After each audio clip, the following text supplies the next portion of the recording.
Je voulais te parler d'une journée qui nous a marqués. L'aventure à vélo, c'est pas toujours une partie de plaisir, et il y a des choses à ne pas prendre à la légère. 41 degrés, un soleil brûlant sur nos épaules, chaque coup de pédale pesait une tonne. Nous traversions la forêt basadaise, là où des hectares ont été dévorés par le feu, un rappel brutal de l'impact de l'homme sur la nature. Je sais pas combien d'hectares.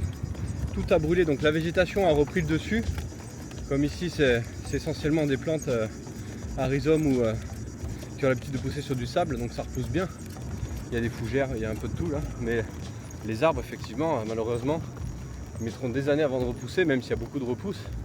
Ils sont complètement calcinés. Si vous regardez, c'est vraiment un dégât écologique ce qui s'est passé ici. Avant de partir, j'avais anticipé chaque détail. Quantité d'eau, source repérée, des plans B, parce que quelqu'un qui n'aurait pas organisé ce voyage correctement aurait pu se mettre gravement en danger. Le cyclotourisme, c'est génial, ça c'est sûr que c'est cool, on en prend plein la vue. Mais la sécurité ne doit jamais être négligée. On est dehors et qu'on vit au rythme de la nature, au rythme du temps, de la météo.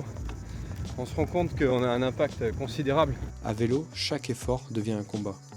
La moindre brise, chaque goutte d'eau était une victoire. La fatigue et la chaleur nous frôlaient, mais nous n'avons jamais abandonné. Donc là, effectivement, ils avaient annoncé un peu de chaleur. Puis est arrivé un moment critique. Plus d'eau. Encore 10 km pour atteindre le bateau. Heureusement, une famille nous a tendu la main. Ce geste simple nous a redonné force et courage. On n'avait plus d'eau. Le reste des fonds de bouteille qui étaient très chauds. On a pris un gros coup de chaud. Obligé de s'arrêter là. Après une heure de pause, nous avons repris la route jusqu'à la tombée de la nuit. Et lorsque le soleil s'est enfin caché, la fraîcheur sur notre peau fut comme une caresse. Un moment de soulagement, fragile mais précieux, alors que l'obscurité nous enveloppait.